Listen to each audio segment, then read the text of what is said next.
Many castles in Scottish history boast a ghost or two. They boast hauntings, and many of these ancient old dwellings have a resident spirit. But this castle that we are going to explore today is a little bit different. And the way it differs from the others is that this castle was not built by human hands. No, but by an army of demons.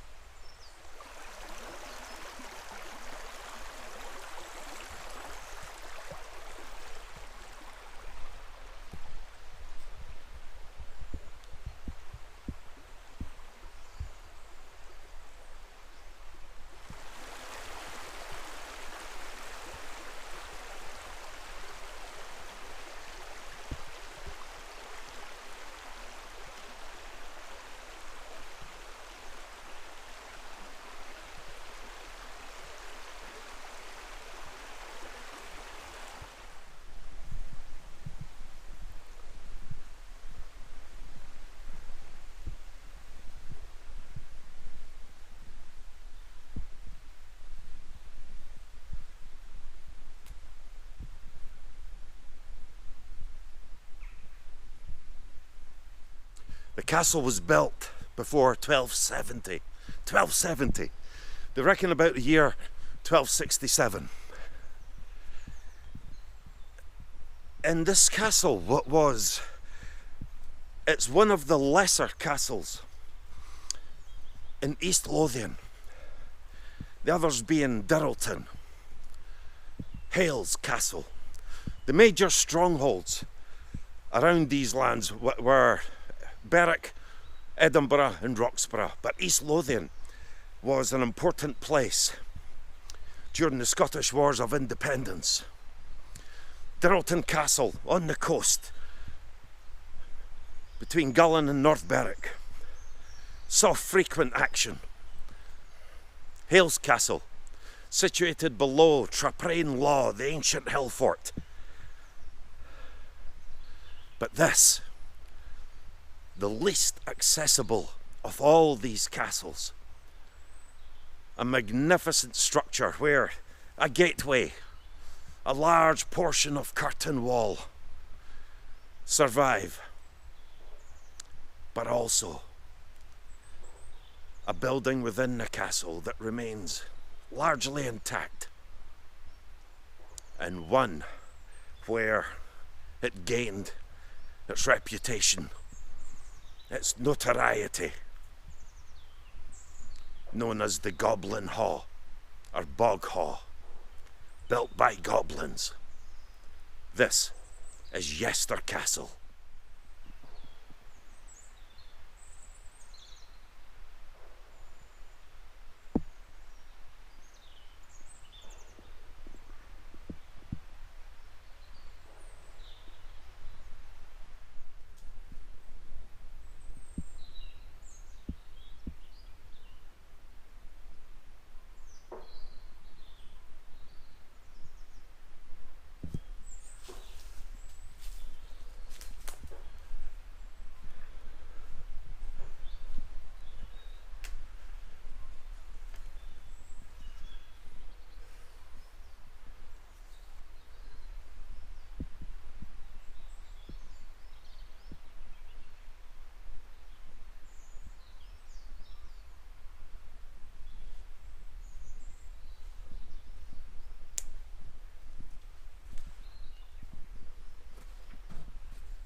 Now it's over 20 years ago that I last stayed the night in the grounds of this castle. 3 times I've stayed here. And while I have yet to experience any supernatural, I have to admit, it does retain a forbidding presence. It is completely engulfed by forest here.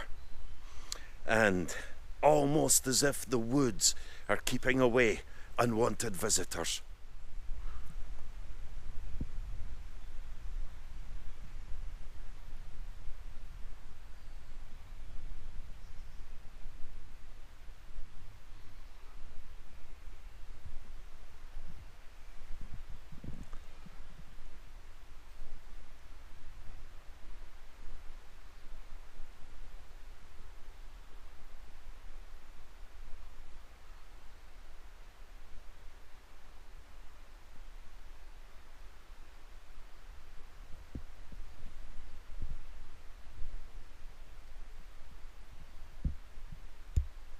The notorious history of this place falls to one character, Hugo de Gifford. Now, Hugo de Gifford had a great position in Scotland. He was guardian to a young King Alexander III. King Alexander himself stayed here from time to time. He also penned a letter to King Edward I from this castle. King Alexander III and Edward I were on very good terms their entire lives. And King Alexander would grow up and retain the faithful and loyal services of Hugo de Gifford.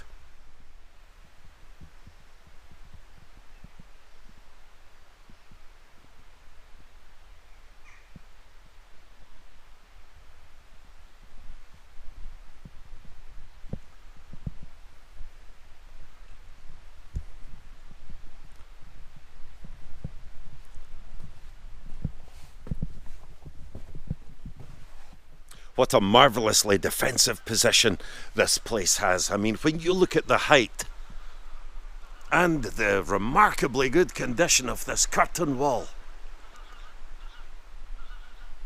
and on the landward side we have the Hope and the Garleston Burns that meet down there. Look at the steepness of these embankments. As I say, this place is not easily accessible. You have to walk a considerable way to get here and to find it, because there are other forests around. Because this was one of the lesser castles in East Lothian, it was still a place of strength. Robert the Bruce stormed this place in 1308, and as was his custom, he razed the castle. But preparations were made and it fell back into English hands before, once again, in the year 1311, Robert the Bruce took this castle along with all the other castles in the area.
After Hugo de Gifford's faithful service to King Alexander,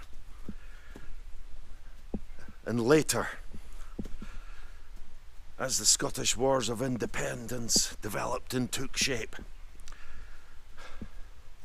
he would gain some renown amongst local people.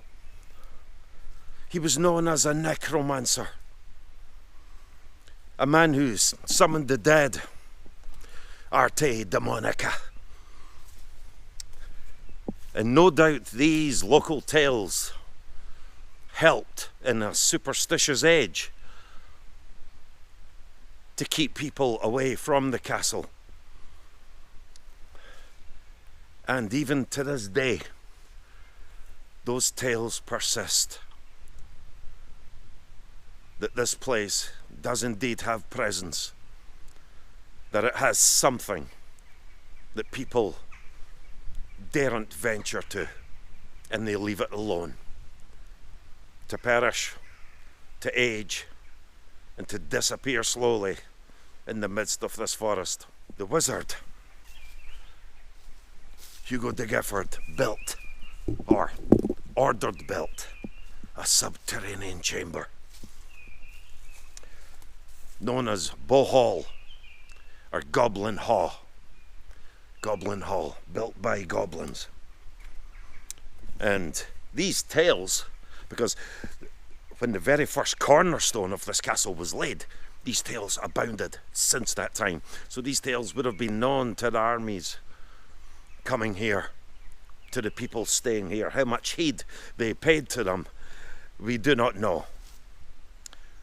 But one remarkable part of this castle, the part that anyone who is fortunate enough to come and explore it, is that largely intact, is the Goblin Hall, where all these black arts were practised.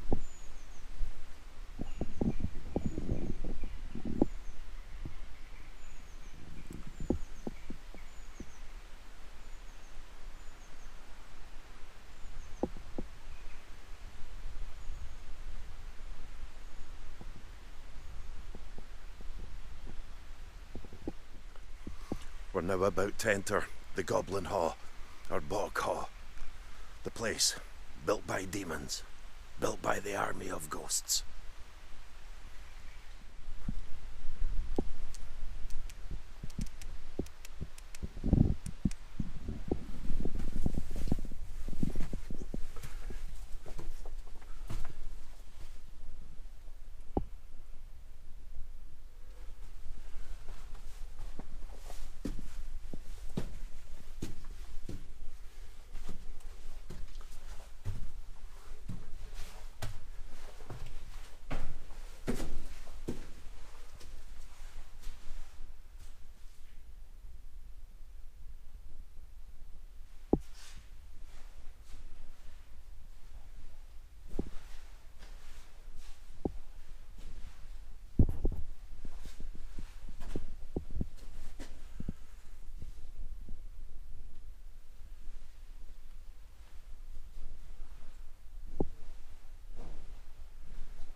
This place is absolutely remarkable. Look at that beautiful ceiling. Look at those archways. And this is very intact. Until recent years, some idiotic people, that's all I can say, took some stone away from the wall here. And because this has stood all these centuries, that really is a crime. That really is a crime. It's good that we have the light coming in from these here, but to dismantle a castle from the inside like this is just a crime. But this is the chamber. This is the chamber where apparently Sir Hugh summoned the dead, where he practiced his black arts. Folklore, tales, or was he a wizard? A wizard? Was he a necromancer? It's mind-boggling as well to know that King Alexander III stayed here in 1278. Only 20 years later, Alexander would know a peaceful Scotland. Scotland was at peace with its southern neighbour under Alexander. But only 20 years later, in 1298, Edward I would come north to put down the Scots rebellion under Wallace, and on his way he would take the castles of Dirleton, Hales, and this one, Yester. Because of the damage, this chamber here was closed off for a while, but it's open now. As you can see, it's such a shame that they took these beautiful ancient stones away from this wall. It really is such a crime, that is. But this is Goblin Hall. And that ceiling has remarkable finesse about it. It really does. It's a beautiful place. This castle's an amazing place to visit because of the difficulty in access. It really is. It just stands alone, lost in time. Yes, it's a scheduled monument, but there's no car park. There are no driveways up to the castle. You have to park some distance away and do the rest on foot. But Yester Castle, yes, that's its proper name, but it will always be known to the locals and in folklore as Goblin Ha.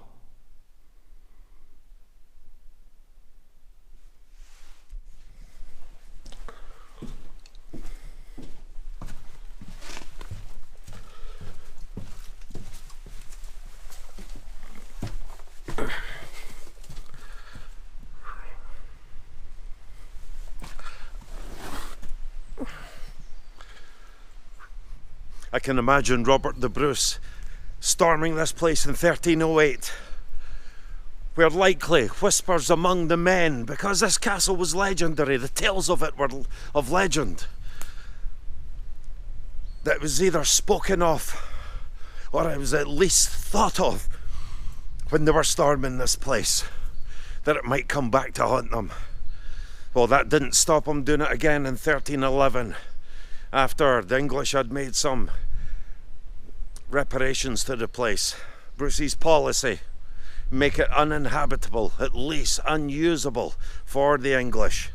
And once he'd consolidated the land of Scotland a year or two before, taken to the fields of Bannockburn, none of these castles, none of this land with its scorched earth, none of these places inhabitable. But this place is special to me. And it's special to me because many places are under care, they're cared for, and again, they're easily accessible, and there's nothing wrong with that. But it's nice to have a gem. It's nice to have some difficulty in getting to a place. It makes the prize, it makes it worth it. And Yester Castle is such a place. Of course, times would pass, and when the Gifford family, when that line died out, this passed to the Hayes. And they kept it. They ruled from here until the year 1557. It was finally abandoned in favour of a new house nearby, which still exists. And this place was left to fall apart, no doubt, much of the stone being used even to build the new house. But at least they've left us this treasure in the forests of East Lothian. And perhaps the lesser of all the castles, the lesser known of them all, that played its part during the times of Wallace and Bruce in the Scottish Wars of Independence.